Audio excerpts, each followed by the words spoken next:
Okay, Al. Our next topic is Risc and ARM Mm. and how it might affect computing in gaming. Mm-hmm. Computing in gaming.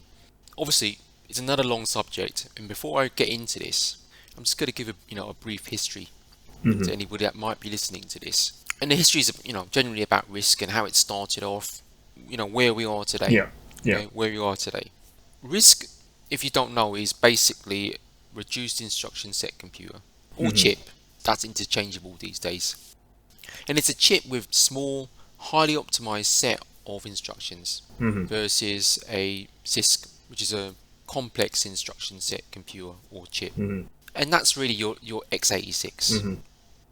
One thing about that Risc executes instructions in a low number of clock Mm-hmm. cycles. Now, ARM itself is a family of Risc CPUs started by a UK company called Acorn. Al, you and I will Yeah. both know.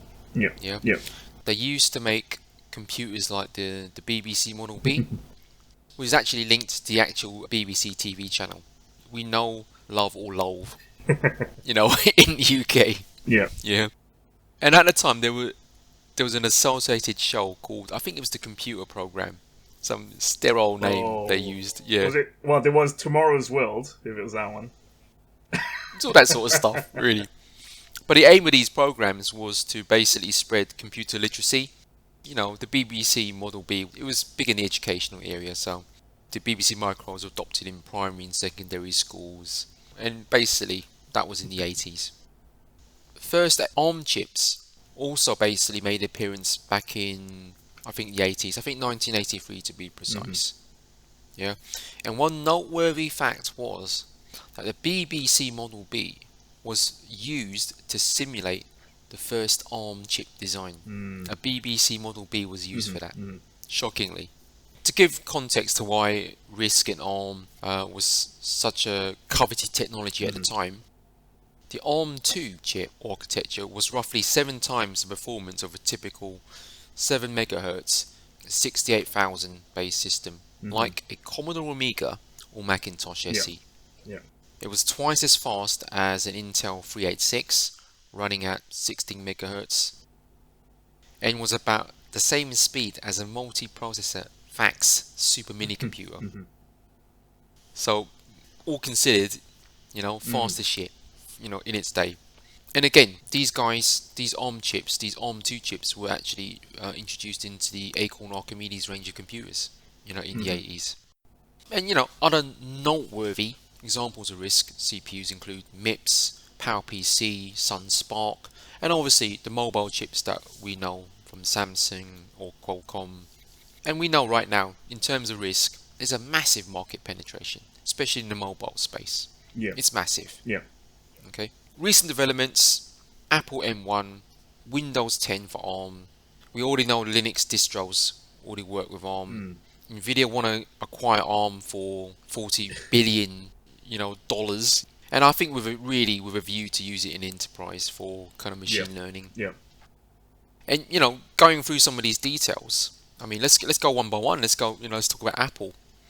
Obviously, Apple M1, they've now got a bit of synergy between mobile devices and laptop and desktop, I Yeah. should say, which we know is actually compatible with Windows 10 via Windows 10 for ARM, so you Mm-hmm. can run that on your Apple M1. How will moving Apple devices to a single RISC architecture affect their games offering? Now that's what I'm Yeah. wondering. And my view is it's just going to be about simplifying games development for that platform. If you develop something for like an iPad or an Mm. iPhone with the same architecture, Yeah. you're going to have that, and we know it will run on the M1 Yeah. computers. So any Yeah, Mac or kind of MacBook, they'll all run off that, which would be quite nice then. So, like you say, a single platform where you can at least guarantee, well, to an extent, that it will run a bit better in terms of compatibility, right? And you don't have to rewrite something else in order to make it work for a different style of chip yeah, for Apple. absolutely. And the engines will also help with that. I would have thought. In terms of gaming, that's what it brings to the Mm. table. We know the M1 chips, great chips in terms of power, performance, that sort of thing, in general efficiency. So it's a real step forward for Yeah. Apple. If we can get some synergy with games development across all Apple devices, if developers can, let's say, become a bit more efficient and as a consequence really pool their resources across a number of different devices, yeah, because they share the same underlying architecture. I think that can only be good for Apple gaming, to be Mm. honest. Mm. And I think it's something they've always wanted to do, if you ask me. Now, ironically or not, I think Microsoft making an ARM compatible version of Windows really is helpful to Apple kind of gaming in general. Mm. Yeah. Yeah. Um, Now, Microsoft had released Windows on ARM. I think it started off back in Mm-hmm. 2017. However, Windows 4 ARM, maybe not Windows 10, goes back kind of much further. I think 2011, Yeah. 2011. But right now, what they've introduced for Windows in ARM back in December 2020, and I think this is just for a beta Mm-hmm. preview, X64 emulation. Mm. X64 Mm-hmm. emulation, Yeah. yeah. And also, Microsoft and Qualcomm teamed up to create a Windows on ARM developer PC. So they're just trying to Mm. push forward with, let's say, application development for ARM on Windows. They're Yeah. not leaving behind x86. Don't get me wrong, but they're Yeah. they're Yeah. trying to basically, what I've understood is, say to developers, look, do both. Yeah, do Mm. both. So I just kind of wonder, is Microsoft's future in fact a risk one? Ooh. Maybe. I mean, it leaves a door open, right? In terms of what they're doing there, and it's very smart, right? Because I mean, maybe it's off the back of their ventures into, Windows mobiles and all those sorts Correct. of things, Yeah, yeah, of um, course. which didn't quite work out too well for them.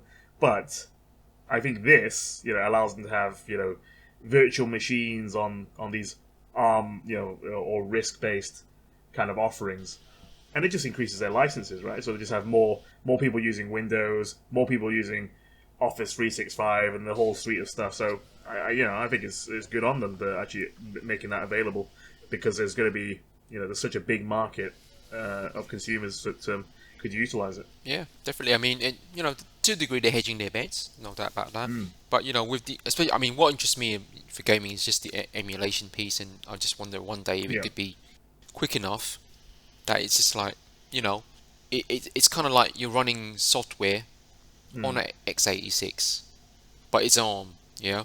And I mean, I think it matters a lot for gaming. Hmm. 'Cause obviously, it's performance centric, but that could be a big thing.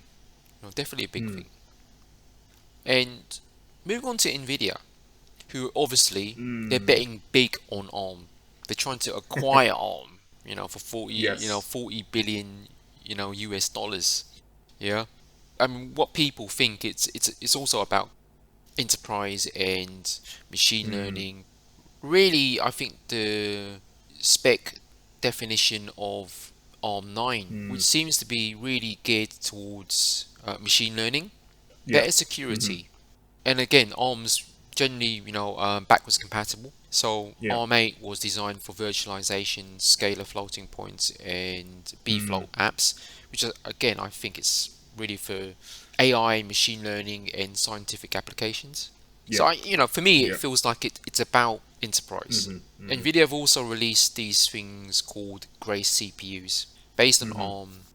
They're geared towards AI, and let's view out the marketing hype. 30x higher bandwidth and Mm. 10x app performance versus something else for basically enterprise and scientific workloads, right? And I think they, Yeah. they talked about that in NVIDIA's GTC Hmm. Hmm. 2021. So from that perspective, whilst they're focused on really, I think, for enterprise, yeah, will we see Yeah. NVIDIA actually challenge in the CPU market, especially with the advent of Windows 10 for ARM? Yeah, Hmm. I I suspect they won't, but if the ARM purchase goes through, then there is a possibility. I just don't see them focusing on that as a kind of main effort going into the CPU market specifically. I'd agree with you, but I'd agree with you from the consumer market. I think for Hmm. enterprise, that's going to be a bit Hmm. different.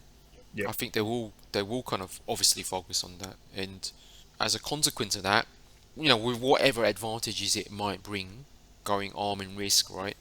Will it force AMD and Intel to produce their own Risc ARM variant? Because I know those guys Yeah, have looked at it in the past, but now there's a business competitive reason to do it. You know what yeah. I mean? Well, I think that one is ultimately, and I think you're right. If enterprise moves to risk based as well, separating out the sort of separate GPUs, separate cores, separate other things for specific distinct purposes, right? They can easily continue on that line. And actually, over time, because enterprise will end up hosting cloud services for almost any other thing, could be an individual PC, it would only make sense that the individual CPU, individual kind of consumer machines are also the same. Otherwise, you're going to be stuck in the middle because you've got you've got enterprise, you've got mobile on the other side, all on risk based, and then you're stuck in the middle with just a basic retail consumer of as someone on an old platform, really. So Great. yeah, it may be that it's forced into it, but it will depend on like you say, the enterprise stuff. Mobile. There's no real dispute on that Yeah. side. Yeah, it does depend on a few more things moving towards that, and then it's just synergies of creating these things then and maintenance of these being able to make things run on the CISC based CPUs, etc. Yeah, agree. And then you kind of move on to the consoles, and this is actually quite a funny one. It's a little bit ironic, really. If you look at it, PS1 used a MIPS Risc CPU. PS2, the Emulsion engine was Risc. Yeah. PS3, the Cell processor at its core, it had PowerPC. I'm not sure what you classify the SPUs on a PS3 as, but maybe it was Risc. In Xbox 360, I think it was PowerPC based. So again, that's a variant of Risc as I understand it. GameCube, Wii U, all PowerPC based. Current day Nintendo, Switch basically uses Nvidia's Tegra X1 system on a chip, basically which has ARM and ARM 4 Cortex 87 cores. So that's basically ARM Risc all the way. Yeah. And it's the irony of it. Now that Xbox and PlayStation consoles are on x86, and this is the second generation they've been on x86, yeah? Yep. And now that backwards compatibility is a thing, it's an expected feature. Continuity is an expected feature. Will these guys ever go back to Risc anytime soon? They're gonna need a push. There needs to be a push from someone to force them to do it. And like you say, the backward compatibility side is going to be difficult. But maybe this is where maybe Windows has given them an opportunity, right? If you can make x86 run on a RISC-based system or just even ARM, then there's a way forward for them to provide some level of compatibility, even if maybe it's a bit more laggy, a bit more clunky. But, at least it's there. Yeah, it's an interesting one. For me, looking at it, because I'm almost seeing there being potential. I mean, this is years away, by the way. This is not going to happen, in the next 5 years or anything along those lines. That typical computing is going to basically go to Risc for the normal guy. I'm not talking about enterprise, but let's just say for the normal guy. But yet, games consoles are going to be on x86, whereas years and years ago, games consoles were pretty much all Risc based. Yeah, and that's a strange thing for me. I mean, but like you said, if the emulation part of it works out, not so much a factor. If AMD or Intel or Nvidia were to go all in with Risc, to be honest, I don't see, let's say, Microsoft or Sony going their own way and creating their own chips. Yeah, they would follow suit, and it would only make sense. Again, it's like a critical mass of mobile's already very clear what it's going. There's not there's nothing else out there. Yeah, they're not going x86 anytime soon. In the next millennium. Yeah. Yeah. But yeah, that was just an interesting kind of, in terms of Risc. That's just some interesting facts there. And I just think, watch this space. Things seem to be changing rapidly, And I kind of think in the next 5 years, you look at the landscape. Yeah, yeah. the PC might look a little bit I, different. and I'm interested in a topic that I've kind of tagged as a later one, but there's always these talk of Chinese challenger chips, CPUs, GPUs, those ones, and what they will do, and how that kind of integrates. Again, the sort of the population of who's using what. If China is going to be pushing out CPUs and GPUs, and specifically targeting the Chinese market, that's going to, and if it's different, then what does that mean to the overall, population of types of things that are supported out there, and popularity over time, right? We can touch upon that when we get to it. I just do think that Windows basically starting to support ARM is kind of very telling. They must be kind of thinking, well, the wind could be blowing in a different direction now, so we got to be ready, get in there quickly. But yeah, I'm just saying there's an even other wind hidden. Maybe. Maybe. With that said, I think it's time to kind of park the Risc conversation with the risk, pun intended, of going too long with it. Right? To move on to our next topic. Yeah.